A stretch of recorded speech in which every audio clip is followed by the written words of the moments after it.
Welcome to Big Dog Racing. A friend of mine is getting into Nitro buggy racing, and I don't think he's ever broken in a Nitro engine, so I thought I would make a video on how to break in a Nitro engine the way I do it. I know there are numerous ways, but this is how I do it, and I was going to share that. Also, my kids have been telling me I should make some videos that could be helpful for some people getting into the hobby. It's not that I'm that good, but I have been trying a long time and I've made quite a few mistakes and learned some things over the years, some things that might help some people. And so that's why we're making a video tonight. I decided to make the video with the engine off so that you could hear better. I ran about 4 to 5 tanks through this engine today, FX K502.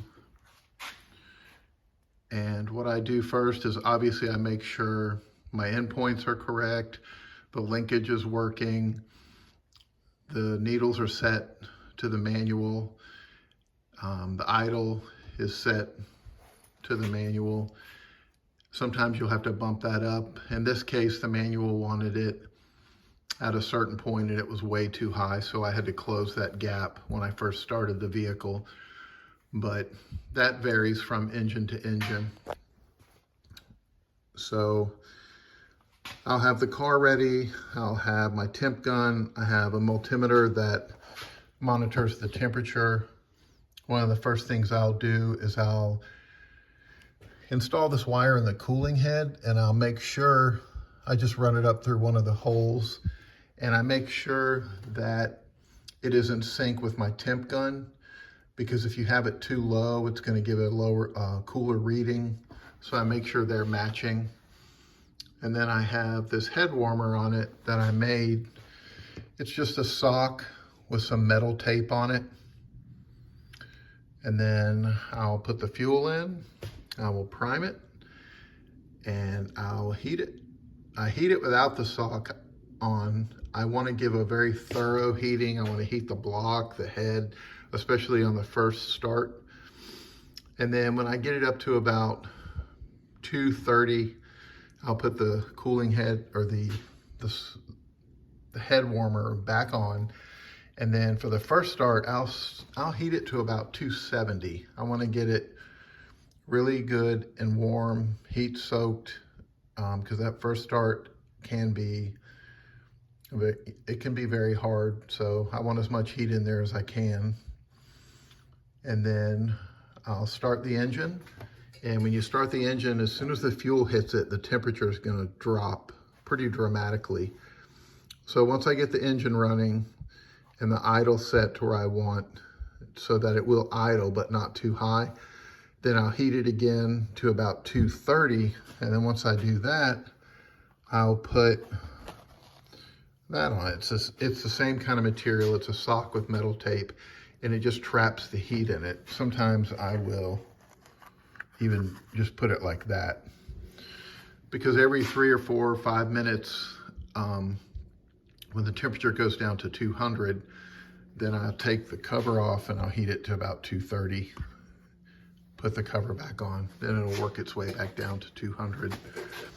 And I've experimented with different exhausts over the years. I had one that would go, I don't think you can see, but it goes down there into a pipe along my garage wall, turns a corner, and then I have a little extension, and I would run it right into that valve box. That's a natural spring in there.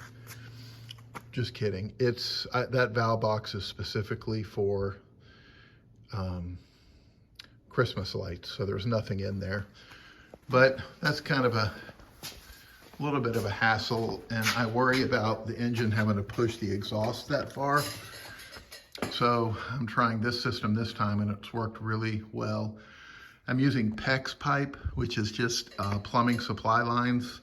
in residential housing. I don't know if they use it in commercial, but residential. And I got a piece, I'm sure you could get it at Lowe's, but I got a piece from the job site, a scrap piece, and it's probably about 12 inches long, and it protrudes into the gallon jug 2, 3, 4 inches. And make sure it's running downhill, so there'll be a lot of oil coming out when you have your rich needle setting, so the oil runs into the gallon jug. And so all the oil and moisture, whatever comes out of the exhaust, will stay in the jug, but then you will have some smoke, I don't know exactly what it is, that rises out of the top.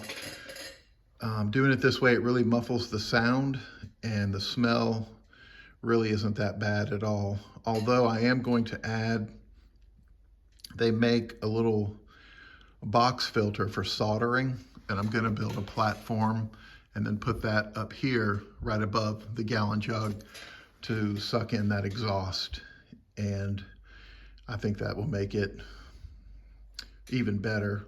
There'll be a lot less smoke to deal with, and I hope no fumes at all.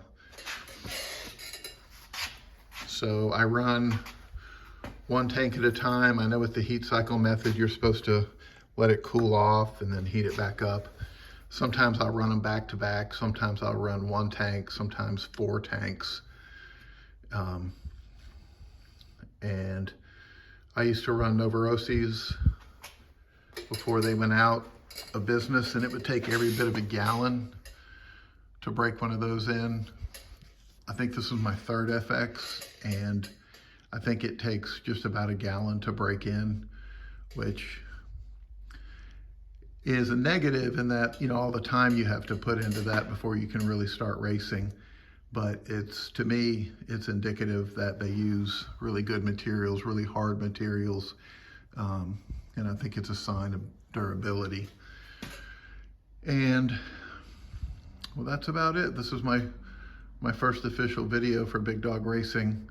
Most of our other videos, I don't think they're public yet, but they're of my RC racing highlights, which maybe I'll make those public here tonight when I post this one, but they're nothing to brag about.